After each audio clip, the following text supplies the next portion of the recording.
nada el objetivo de la plática y un poco de qué son. Entonces, para los que no estén tan familiarizados, pues, ¿qué son los aceleradores de partículas y para qué se usan, ¿no? Entonces, los aceleradores de partículas básicamente son máquinas que toman a las partículas cargadas o bloques fundamentales que tenemos en la naturaleza y los aceleran. Y con ellos puedes hacer muchísimas cosas, ¿no? Por ejemplo, una aplicación que tenemos es en algo que se llama tokamak, donde tú aceleras partículas para calentar un plasma que genera un minisol. Entonces, no sé si han escuchado que los minisoles de los que se habla de vez en cuando ahí en las noticias. eh, entonces, necesitas aceleradores de partículas para darle energía a esas partículas y que con ellas puedas producir lo que se le llama la fisión nuclear, ¿no? O la fusión nuclear. Y con eso generas más energía de la que gastas para eso, ¿no? Que es como funciona el sol, ¿no? Y esta es una fuente a futuro de energía para el mundo, de hecho, ¿no? O sea, tener nuestro propio sol en casa y con él tener la energía necesaria, ¿no? Y ya con esto nos podemos olvidar de los combustibles fósiles, de las celdas solares, de muchas cosas que también contaminan bastante. Otra forma en la que se usa es, por ejemplo, con aguas residuales. Si tú la irradias con partículas de mucha energía, estas aguas residuales tú las puedes tratar, ¿no? Entonces, por ejemplo, aquí hay un caso de agua residual antes y después de ser tratada con aceleradores de partículas, ¿no? ¿Por qué funciona esto? Porque lo que haces es, al enviar una partícula de mucha energía a los contaminantes, por ejemplo, como la molécula de jabón, tú la puedes quebrar y facilita su remoción del agua. Entonces, es uno de los tratamientos. Entonces, como les digo, estos aceleradores funcionan con partículas cargadas. La naturaleza generalmente, pues, tiende a ser neutra. Entonces, todo lo que nos rodea naturalmente es neutro. Entonces, pero todo está hecho de electrones, positrones, protones, neutrones, antiprotones incluso. Y lo que se hace es a estas cosas que son neutros en los átomos, que donde están los electrones y los protones y le arrancas los electrones que tienen en ellos, y tú tienes dos opciones. Una es tomar esos electrones para ser acelerados o tomar los átomos que quedan con, por ejemplo, al quitarle un electrón a un átomo neutro, te queda una carga del electrón y un átomo de más uno. Entonces tienes opciones de, ya sea acelerar el ion positivo, se le llama, o el electrón mismo. Hay otros casos donde puedes hacer un arreglo para pegarle un electrón extra al átomo y hacer un ion negativo, con el cual también lo puedes acelerar, ¿no? Pero una vez teniendo bloques fundamentales, lo que hay que hacer es darles carga de alguna manera. ¿Y qué podemos hacer con ellos? Pues básicamente lo que nuestra imaginación nos permita, ¿no? Entonces, pues, si tú tienes bloques fundamentales, pues puedes hacer cosas muy sencillas o puedes hacer cosas complicadas, ¿no? Dependiendo qué quieres hacer con ellos. Y qué tanta imaginación tengas y también qué tanto dinero tengas, ¿no? Entonces, eso es los límites que tienes para usarlos. Lo interesante de esto es que son aplicaciones directas. La forma de crear partículas tiene que ver mucho con algo que se llama la física cuántica, donde las reglas no son tan obvias como con el mundo macroscópico donde vivimos. Pero una vez que comprendes esas reglas, tú puedes entender cómo generar las partículas, ¿no? Entonces, y una vez que generas esas partículas, generas muchas, porque estamos hablando de que tienes que generar de 10 a la 20 partículas para tener algo que valga la pena de intensidad. Pues ya pasas a lo que es la parte macroscópica, y una vez que pasas a la parte macroscópica, pues ya empiezas a usar reglas, las leyes de la física más comunes en el mundo macroscópico, que incluyen fluidos, eh, comportamientos de presión, todo este tipo de mediciones que ya estamos acostumbrados, las podemos usar. Eh, Hay diferentes tipos de aceleradores lineales de los que voy a hablar. Unos son los estáticos, donde pues tenemos una corriente directa, y los que varían en el tiempo, ¿no? Entonces, los que varían en el tiempo, pues pueden usar campos eléctricos que varían campos eléctricos o campos magnéticos que varían. Entonces, están divididos en ellos. Y ahorita voy a hablar un poco de ello. Ahora, estas partículas, pues tenemos a los protones y electrones fundamentalmente, en ellos me voy a concentrar porque son los más fáciles de crear. Entonces, los electrones, los protones tienen mucho más masa que los electrones. Entonces, tú cuando le das energía a algo vas dándole más velocidad y más velocidad. Y los electrones al ganar energía ganan mucho más rápido velocidad que los protones, ¿no? Y esto lo puntualizo porque eso va a determinar cuál va a ser el diseño de tu acelerador cuando lo haces, ¿no? Entonces, si haces un acelerador para electrones, lo haces de cierta manera, si haces un acelerador de protones, lo haces de otra manera, porque las velocidades de los dos son muy diferentes, ¿no? Los protones, por ejemplo, son relativistas ya que llegas a una energía de más de 1000 megaelectronvolts, ¿no? Entonces, nada más para dar una idea, o sea, tendrías que poner, si fuera corriente directa, 1000 millones de volts de voltaje para que ganen energía los protones para que se hagan relativistas, ¿no? En cambio, con los electrones, ya dándoles energías de 200 kilovolts de voltaje, por ejemplo, ya podrías tenerlos de la forma relativista. Entonces, nada más para poner un ejemplo de lo diferentes que son.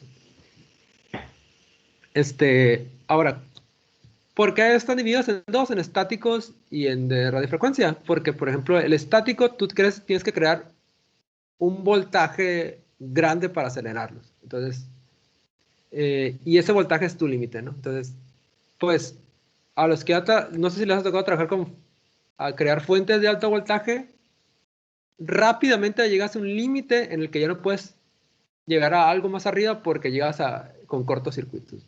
Entonces, tú tienes dos opciones, o hacer más grande tu fuente de alto voltaje, o mejorar las técnicas que tienes ahí, ¿no? Entonces, pero hay muchos estudios en materiales, en electrónica, entonces que ha llevado a mejorar los materiales y eso para generar altos voltajes de una manera más eficiente. Pero al final, como estamos hablando de voltajes de millones de volts, por ejemplo, este cuarto es un generador de un alto voltaje de 750,000 volts. Entonces, tiene que ser de este tamaño porque si lo hago más pequeño voy a tener cortocircuitos. Y cuando uso radiofrecuencias, yo puedo usarlas de cierta forma donde solo use la parte positiva de los voltajes para darle energía a la partícula y puedo repetirlo muchas veces. Y con un voltaje no tan grande que se repite muchas veces, puedo darle energía a esas partículas de varias veces. Y por ejemplo, toda esta fuente que está aquí, donde están las dos personas, cuando usa radiofrecuencias es igual a esto que ellos tienen en la mano. Entonces, digamos, aquí es donde mi tesis, y digamos, él es mi ex asesor, y esta es una fuente de iones que sustituyó a todo esto, para dar una idea del cambio de tecnología. Entonces, pues, ¿cómo definimos una fuente, ¿no? De partículas, ¿no? Entonces, pues, primero es un lugar donde se crean las partículas cargadas, se pone el alto voltaje y se genera lo que se llama un haz, ¿no? Un haz de partículas, ¿no? Entonces, tenemos una fuente donde de alguna razón estamos haciendo partículas cargadas y tenemos que poner un voltaje para poner a moverlo, ¿no? ¿Qué es importante ahí, ¿no? En este haz, ¿no? Primero su estructura del tiempo, ¿no? ¿Cuánto tiempo va a durar nuestro pulso? Que es igual un poco cuando me den información Así como esto lo voy a usar para obtener información de algo, aquí también es importante, pues, ver cuánto va a durar mi pulso, cuánto va a ser la repetición, la frecuencia que va a tener, y el duty factor, que es por cuánto tiempo en un segundo va a estar prendido, ¿no? La otra parte que también es muy importante es la intensidad de corriente. ¿Cuántas partículas voy a poder sacar de mi fuente y cuál va a ser la intensidad en ellos, ¿no? Entonces, en ese periodo de tiempo. Es otra parte que también tienes que tomar en cuenta. Claro, aquí llegamos a límites porque como ahorita los aceleradores son tan potentes y especializados, llega a un límite donde, como ponemos tanta carga junta, pues cargas si son de la misma carga y los pones en el mismo lugar, se empiezan a repeler entre ellas las partículas. Entonces, entre ellas hay un efecto que hace que se repelan, ¿no? Entonces, eso también lo tienes que tomar en cuenta cuando lo generes. Entonces,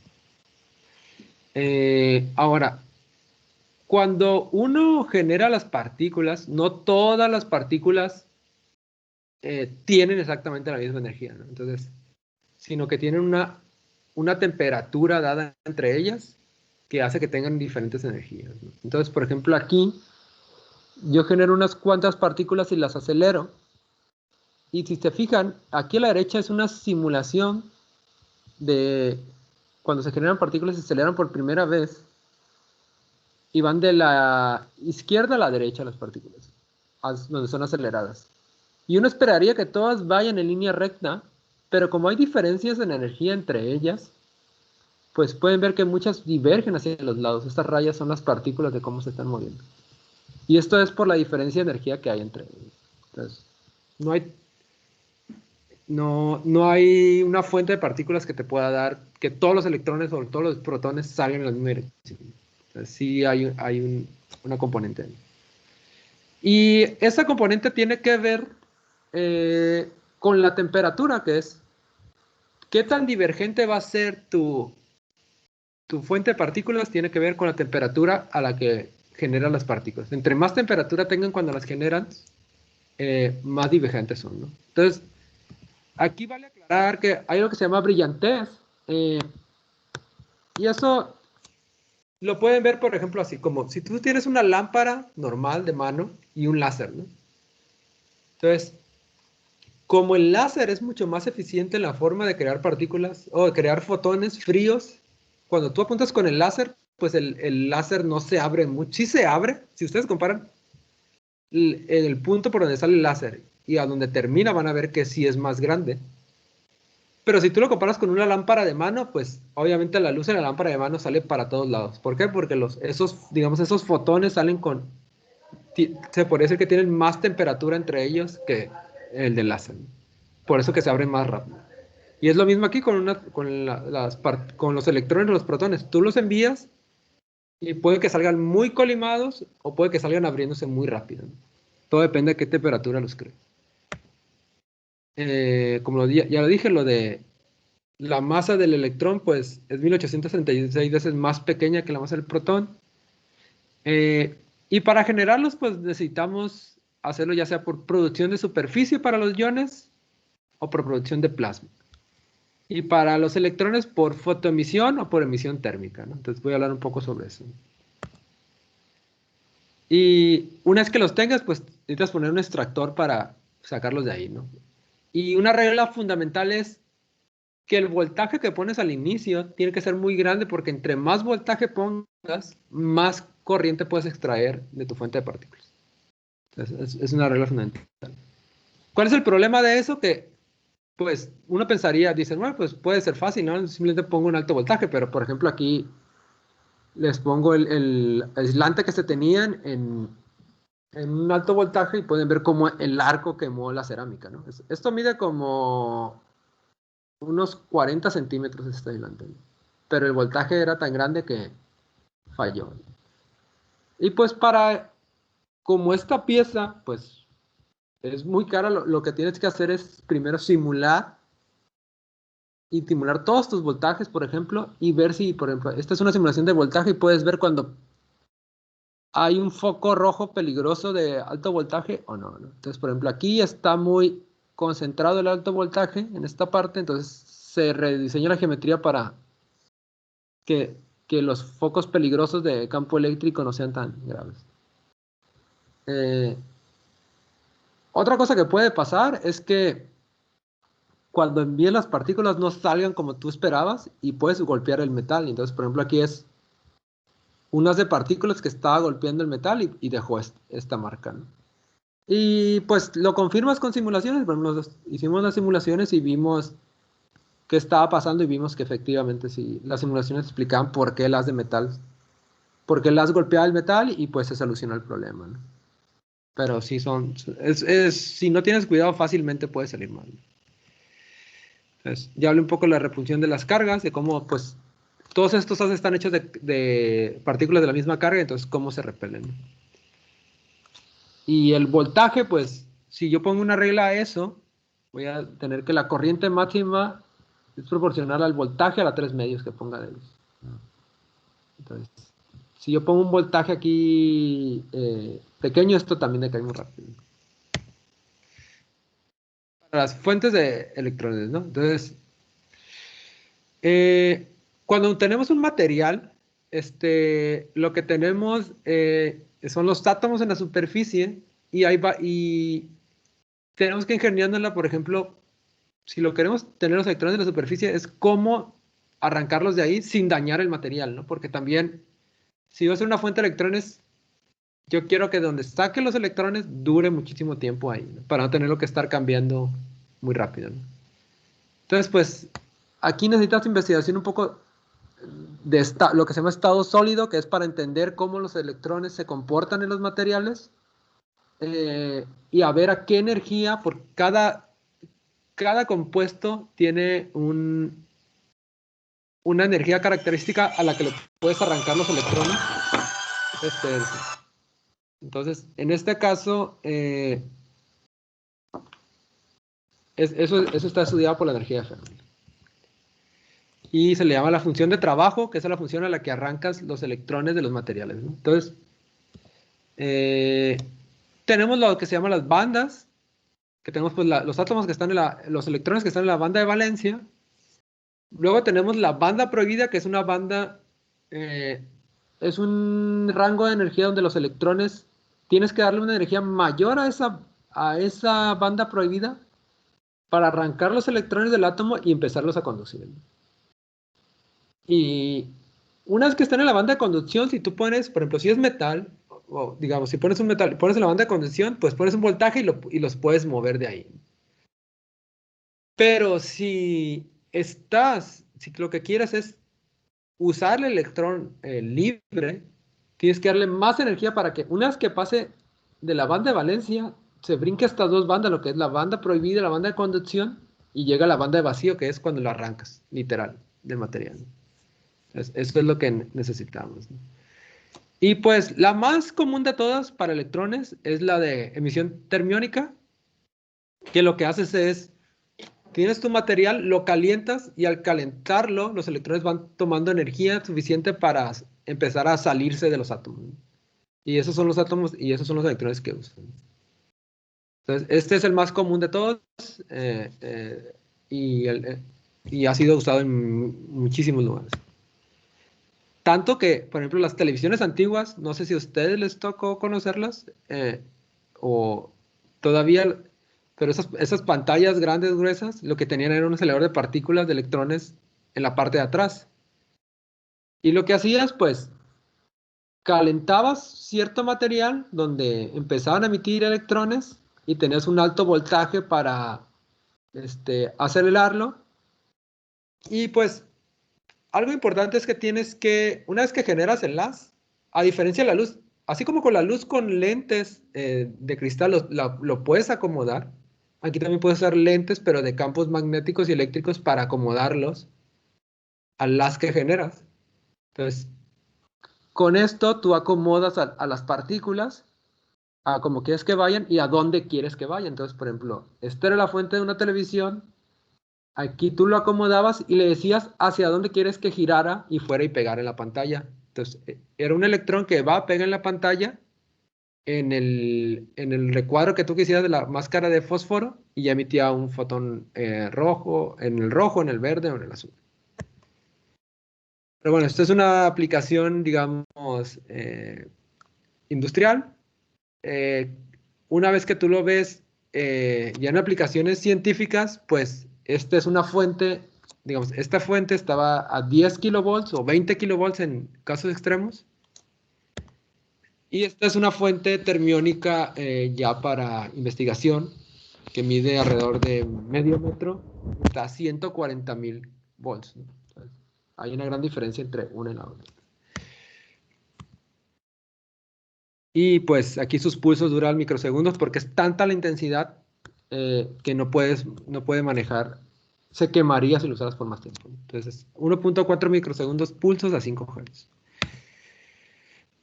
La otra forma de tener electrones es si tú envías un fotón de luz a un material, sobre todo metales, puedes obtener un electrón de ahí directamente. Entonces, a esto se le llama fotoemisión y pues lo que hace, se define algo que se llama eficiencia cuántica, que es qué tanta luz envías para recibir un electrón.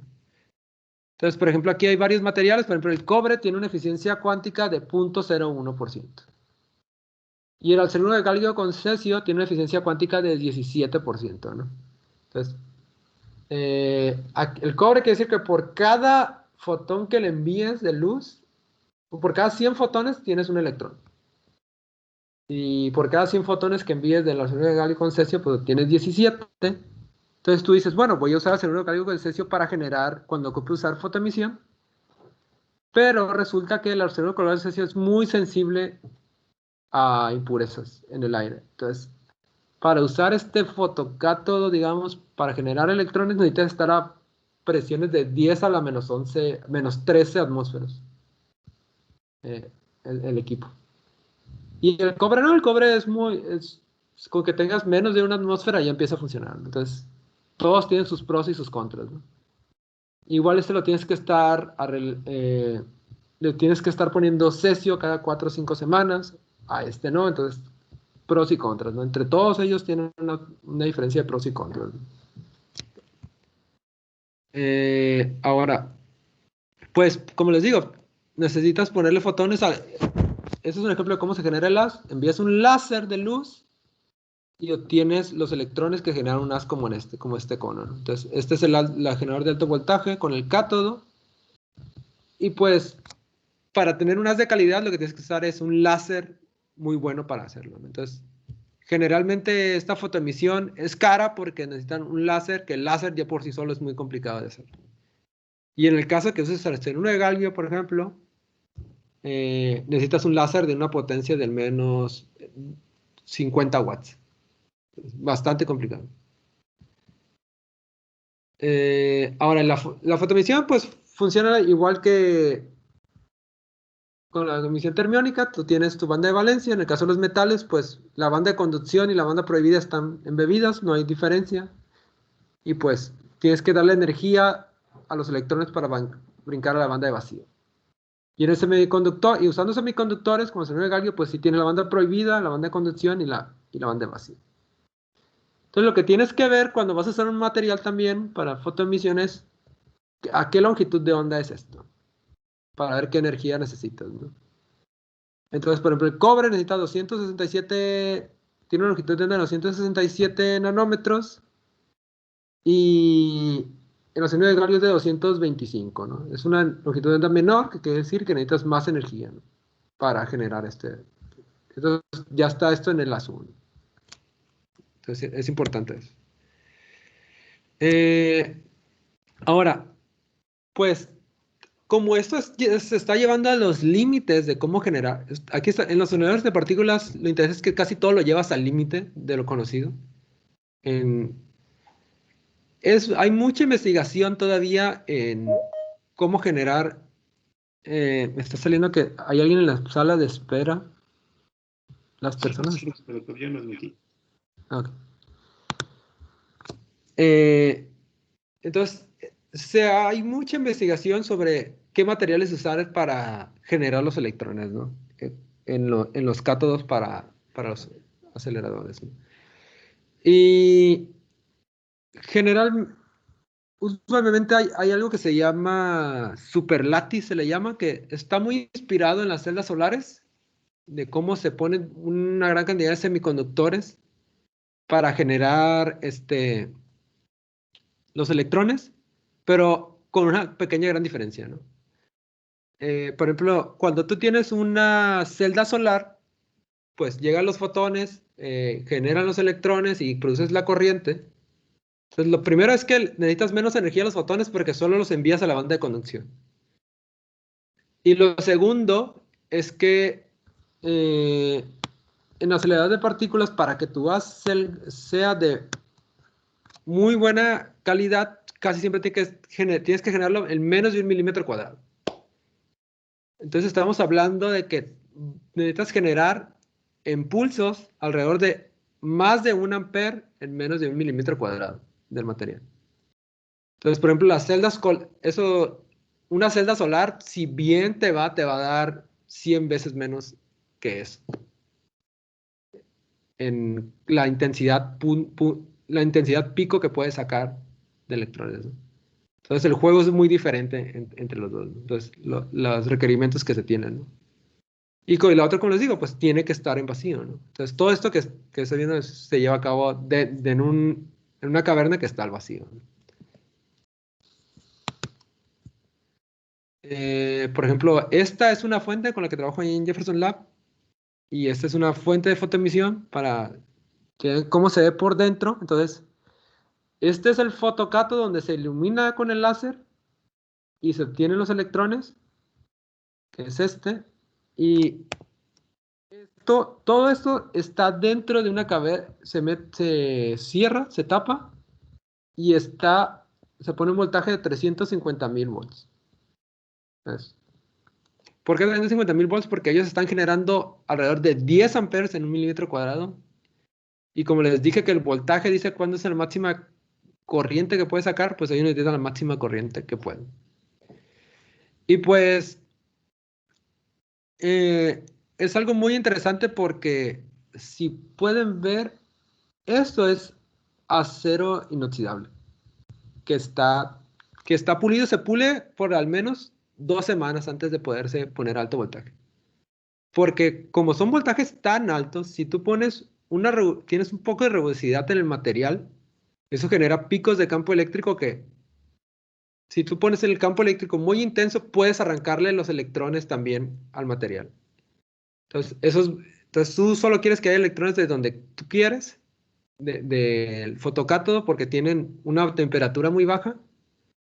Y si tienes electrones de otros lados, pegan en las paredes y dañan el material, ¿no? Entonces, esta cerámica que está aquí, para aguantar el voltaje, digamos, que mide cada una como 40 centímetros, si no me recuerdo, si le pegan electrones, la dañan muy fácilmente, porque se seca y se quebra, y pierdes vacío, ¿no? Entonces, tienes que tener mucho cuidado con eso. Entonces, llegar de 0 a 350.000 volts cuando recién haces una fuente te toma al menos un mes, porque subes cierto voltaje, encuentras que hay arcos de alto voltaje, tienes que arreglarlos, bajas, los arreglas, vuelves a hacerlo y así va a seguir. Y para las fuentes de iones, ha cambiado mucho cómo funcionan, y voy a hablar sobre de las últimas técnicas que hay cuando en vez de sacar electrones queremos sacar átomos cargados, ¿no? Entonces el juego es muy diferente. Aquí lo que haces es, en el presente tienes una boquilla por donde envías gas, y así como tenemos estos, bueno, ahorita ya son de LED, ¿no? Pero las lámparas de plasma aquí funciona igual. Tienes un gas, eh, tienes una antena que emite electrones y ioniza el gas, y al ionizar el gas empieza a golpearse entre ellos y ioniza más y más y más y más, ¿no? Entonces, en las lámparas que teníamos antes, estas de plasma, pues lo que tenemos es que se ioniza el gas, y el gas, cuando se ioniza, emite luz, ¿no? Y eso es la luz la que nosotros vemos, ¿no? De hecho, las lámparas pues tienen que tener un recubrimiento porque emiten ultravioleta y lo cambian a la luz visible, ¿no? Pero aquí es el mismo funcionamiento, ¿no? Meto un gas, lo ionizo. Y una vez que lo ionizo lo más que pueda para tener la densidad de carga más grande que pueda. Y luego, con un extractor, si pongo el voltaje negativo, tengo iones positivos. Si pongo voltaje positivo, tengo iones negativos. Entonces, eso es como lo arranco.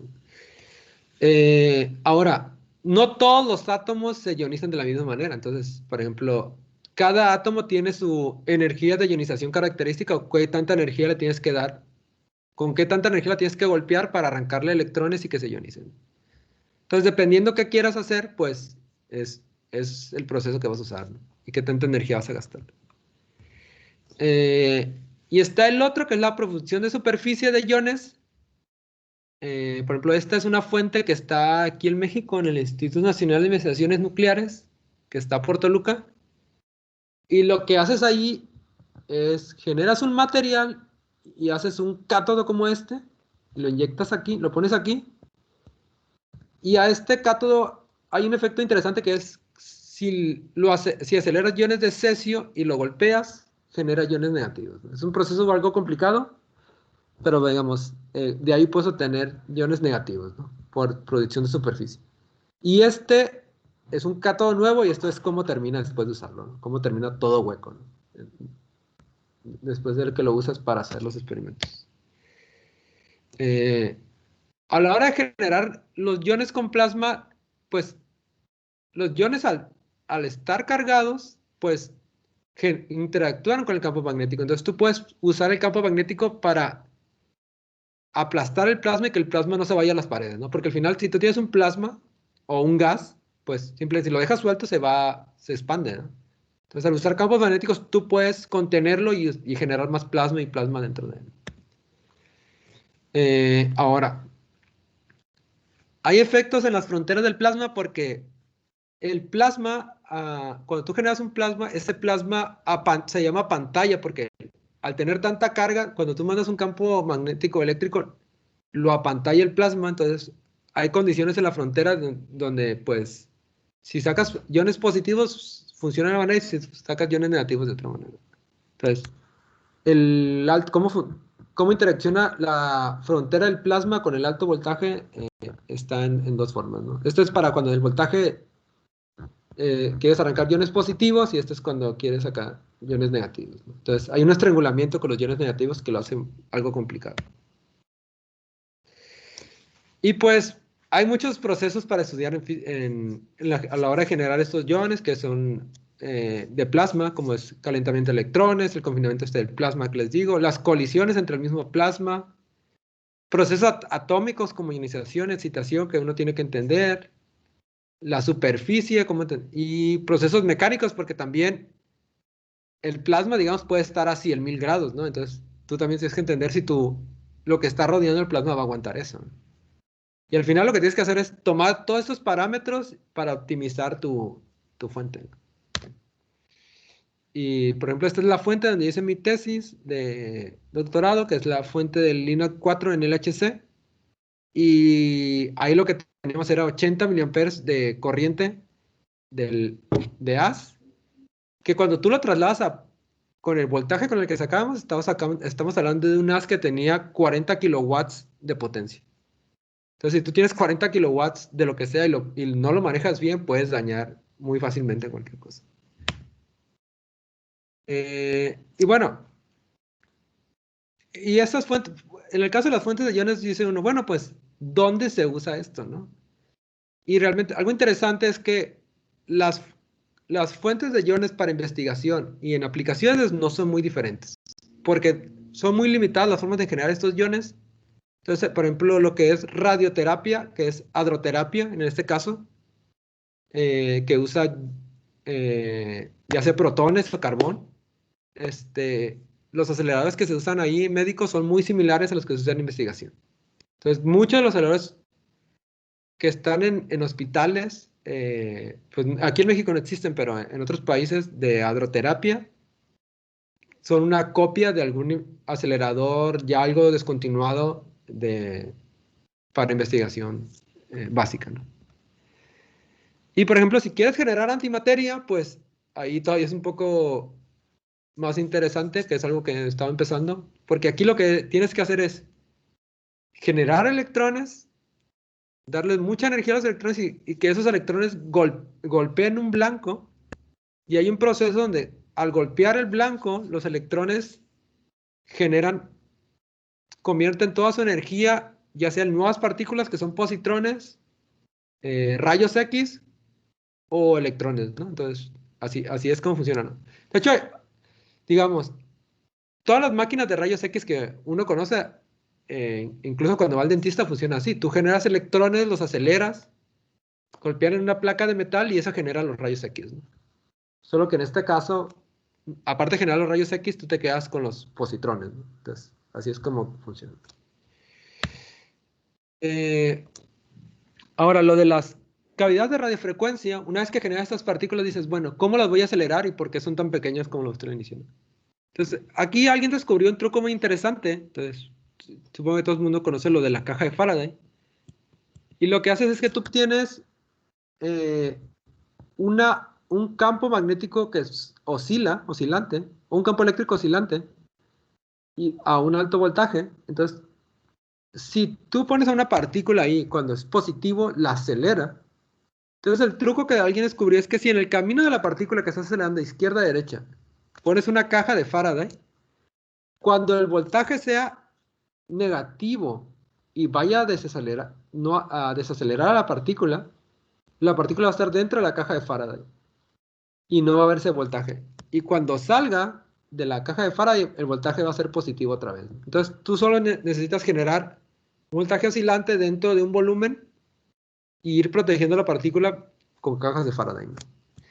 Y así puedes darle energía cada vez que pasa entre estas celdas, ¿no? Y ahora, esta es la situación más básica, ¿no?, que existe, ¿no? Hay otras configuraciones, pero digamos, la primera fue esta. Y entonces necesitas hacer una sincronía entre la velocidad de la partícula y este voltaje oscilante. Y como va ganando más energía la partícula cada vez que le das, pasa por el voltaje libre, la partícula va viajando más rápido, ¿no? Entonces, tu caja de Faraday la tienes que hacer más grande cada vez para que la partícula esté protegida cuando está en el voltaje negativo, ¿no? Porque viaja más rápido. Entonces, ahí tienes que hacer un buen timing entre ellos, ¿no? Ahora, pues el diseño de este tipo de cosas, pues ya se hace generalmente en códigos muy especializados. Estos códigos ya pueden calcular muchísima la física envuelta, incluso la física de materiales. Entonces, tú le puedes poner eh, qué voltaje quieres y te puede decir si ese material lo va a aguantar o no lo va a aguantar. Puedes hacer tu diseño y puedes ver claramente cómo se comporta el campo eléctrico dentro de los materiales y, y puedes tener con solo diseñar esos software, tú ya puedes tener un diseño muy cercano a lo que vas a tener en la realidad. ¿Por qué no exacto? Porque siempre una vez que tú digamos, si esas piezas son de metal, tienes que ir a un torno, por ejemplo, a hacerlas, pues vas a tener errores ahí, ¿no? Por ejemplo, en el torneado de las piezas, ¿no? Y luego si necesitas ser soldadas piezas también, eso es muy propenso a errar, ¿no? Sobre todo la parte de soldar las piezas es muy complicado. Porque aquí estamos hablando que necesitas tener precisiones de, por ejemplo, un micrómetro de desviación longitudinal en más de en una distancia de 3 metros, ¿no? Entonces, la precisión requerida es muy grande aquí. Y pues, como les digo, todo tiene que estar al vacío, tiene que ser confiable, pues el mismo ASI se va perdiendo daño en el material, tienes que cuidarlo, tienes que hacer la instrumentación, hacer las simulaciones. Por ejemplo, las simulaciones, una vez que ya quieres hacer una simulación bien sobre una fuente de iones, por ejemplo, en este caso es una fuente que resuena a 14 GHz, el plasma. Las simulaciones pueden tomarte hasta una semana para tener un resultado coherente, ¿no?, de lo que tienen. La instrumentación, pues la instrumentación también no es nada fácil porque con lo que se necesita ahora para investigación básica, sobre todo, pues estamos hablando que los pulsos de haz son muy rápidos y, por ejemplo, esto es una medición de un pulso de haz que dura alrededor de 200 femtosegundos, ¿no? Entonces, la electrónica que usas ahí es muy rápida. Lo otro que puedes usar, por ejemplo, para medir la forma del haz es un cable y pasar un cable en el camino del haz de partículas. Y pues como son electrones o protones, al pegar en el cable generan carga y puedes medir el perfil del haz. Claro, tienes que hacer un cable que aguante la potencia que está dando el haz, entonces no es algo tan fácil, ¿no? Por inducción también puedes medir, como el haz está hecho de partículas cargadas que están pasando de un lado a otro, es una corriente en sí, y puedes medir esa corriente y medir la intensidad de corriente y decir cuánto haz tienes, ¿no?, con inducción. igual que cuando miden la corriente en un cable. La otra cosa es que el LAS genera un alto voltaje por sí mismo, por ser una densidad de carga muy grande, y esas ondas tú también tienes que tomarlas en cuenta, ¿no? Porque pueden mover el LAS. Y pues, esta es un área que aquí en México no había sido desarrollada, y quiero dar un, digamos, pequeño comercial ahí. Entonces, tenemos una comunidad mexicana de aceleradores de partículas que se creó desde 2015, empezó a desarrollar este tipo de investigación en México, ¿no? Y pues ahorita ya tenemos colaboradores, pues no solo aquí en México, también colaboradores en Estados Unidos, colaboradores en Suiza, colaboradores en Japón, colaboradores en España. Entonces, la colaboración que se ha hecho ha sido bastante buena. Entonces, aquí están todos los institutos que están, en los que participan nuestros compañeros. Y pues, uno de los proyectos que tenemos ahora es para hacer un diseño básico de un acelerador lineal aquí en México. Entonces ya hemos avanzado los últimos 2 años en él, y ya se han publicado cosas, ya tenemos algunos artículos publicados sobre eso, y pues hemos seguido trabajando para que al final también quede algo aquí en México y no solo fuera de México. Y pues, eh, como resumen de la plática les diría, pues hay muchas cosas que se tienen que tomar en cuenta a la hora de generar estas partículas que se van a acelerar, pero sobre todo lo más importante es que tu VAS le vaya a servir al usuario, ¿no? Porque yo estoy hablando solo de los aceleradores y está la otra parte que es la de los usuarios, ¿no? Entonces, el usuario generalmente es el que te va a decir qué necesita, y tú tienes que ver cuando diseñas un acelerador que lo que generes le vaya a servir a él. Porque no sirve de nada que tú hagas una máquina que al final no le sirva al usuario para lo que quiere ver. Y pues sería todo. Gracias. Muchas gracias, doctor. Vamos a dar unos minutos para preguntas. Si alguien tiene una pregunta, por favor, levante la manita para que le podamos dar la palabra de forma ordenada.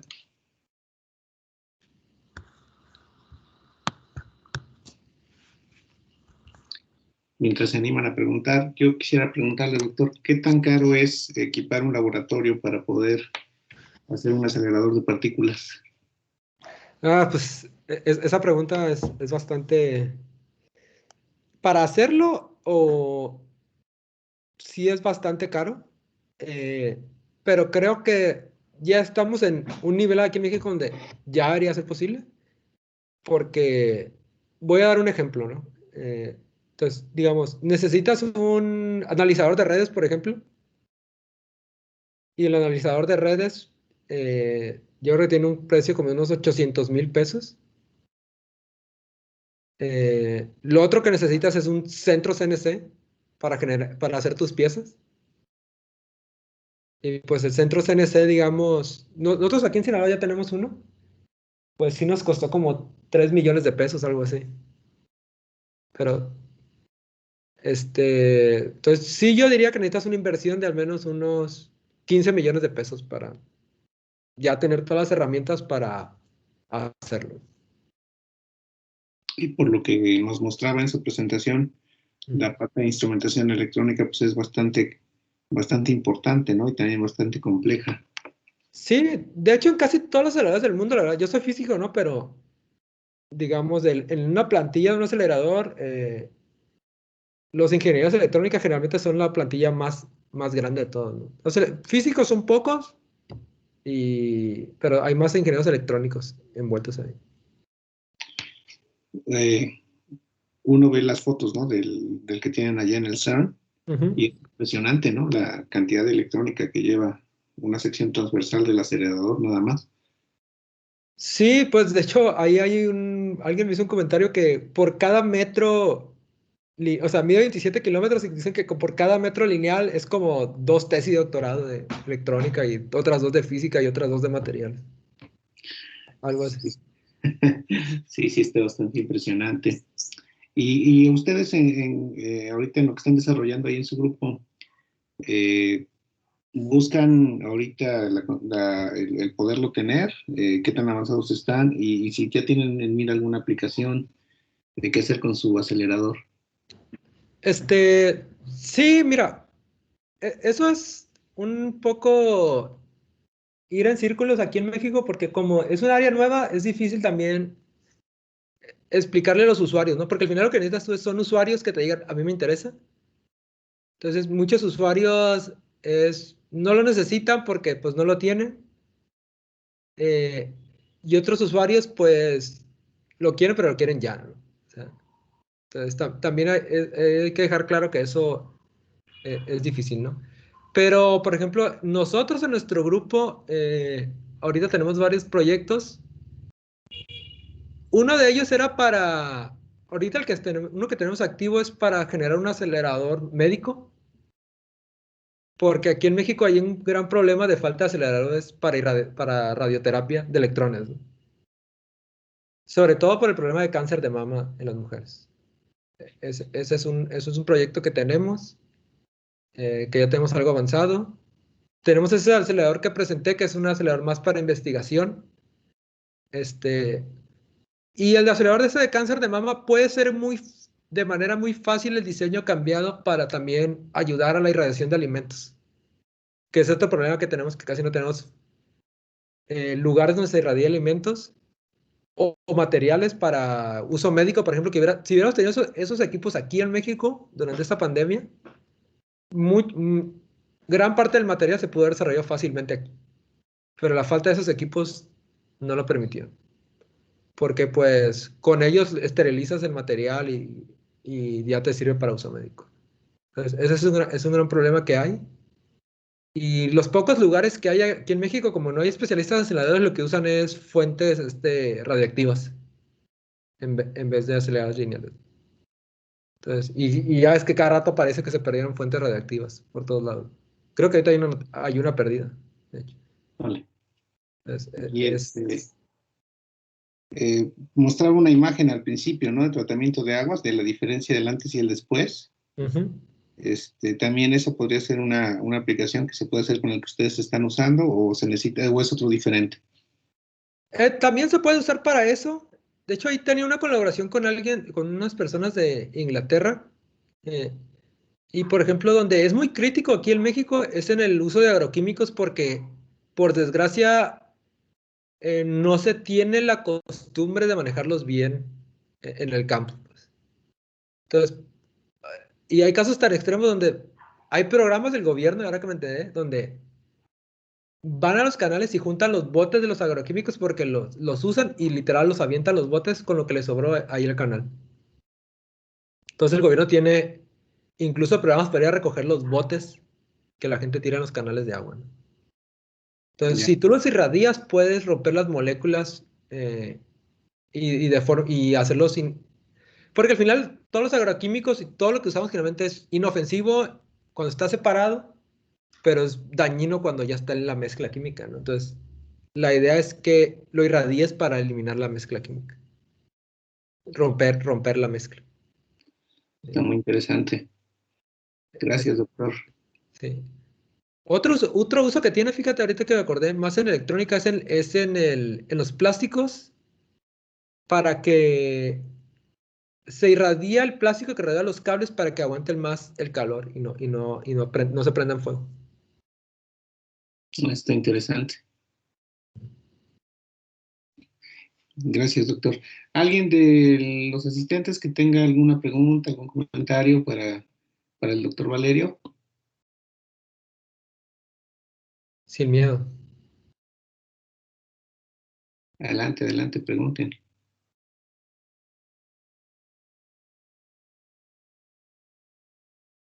Disculpe, soy Arturo. Quisiera hacer una pregunta. Adelante, Arturo. Eh, Mencionó que a la hora de armarlo se necesita demasiada precisión, pero ¿no existe algún equipo de soporte para ayudarse con eso? ¿O qué tipo de soporte se requiere o se requeriría en caso de que haya, pero no disponible en México? Fíjate que esa es una buena pregunta porque yo cuando, como estaba trabajando en un laboratorio, hice mi tesis en un laboratorio científico, digamos, la base que tenían ellos era algo impresionante para cómo mantenían la precisión. Déjame ver si se ve aquí. Y era algo bastante elaborado. Pero, no, aquí, bueno, no se alcanza a ver aquí. Pero, digamos, esta base, hay una base aquí amarilla que es muy elaborada. Entonces, yo sí estaba preocupado con eso, pero hay varias soluciones, incluso en laboratorios de investigación, en otros laboratorios de investigación que fui, con estos perfiles de aluminio, son muy precisos ellos, esos perfiles de aluminio. Ellos descubrieron una forma de hacer pues, un equipo donde con los perfiles puedes llegar a esas precisiones. Entonces tienen su equipo, los arman lo que quieren hacer, y luego llegan con otro que mueve los perfiles de cierta manera y ya los ajustan para darle la precisión que tú quieres, ¿no? El micrómetro se pueden dar con esos perfiles de aluminio usando un equipo que ellos hicieron en casa. Entonces, sí es muy preciso, pero hay varias soluciones ahí que funcionan usando cosas comerciales. Es- es- Muchas gracias. Gracias, Arturo. ¿Alguien más puede tomar la palabra? Directamente hacer la pregunta, igual que Arturo.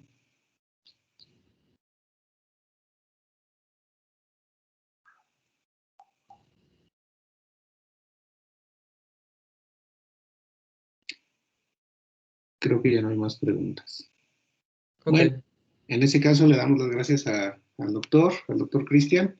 Doctor, muchas gracias por su plática, fue muy interesante. La verdad es que Gracias a ti. desconocíamos, bueno, al menos yo desconocía que se estaba haciendo este tipo de proyectos aquí en México. Es gratificante saber que sí hay grupos que se dedican a esto y esperamos que más adelante volver a contar con alguna presentación suya donde nos actualice en cómo van con sus proyectos. Ah, claro. Sí, pues podemos hablar algo más a fondo. Pues a todos los invito, pueden ver la página de la comunidad, ya sea en Facebook o en Internet, si les interesa colaborar. Claro que sí, doctor. Muchas gracias. En breve le hago llegar su constancia de la plática. Me falta nada más que me la firmen por ahí en la facultad. Y le paso también la liga de su charla. Le comentaba que las grabamos para subirlas al YouTube de la maestría para la difusión. Entonces le pasamos la liga para que también usted lo pueda difundir en sus redes sociales. Ah, ok, muchas gracias. No, al contrario, gracias a usted. Buenas tardes a todos los que se conectaron y nos vemos la próxima semana en el próximo seminario. Cuídense mucho y que tengan excelente fin de semana a todos. Adiós. Adiós, adiós.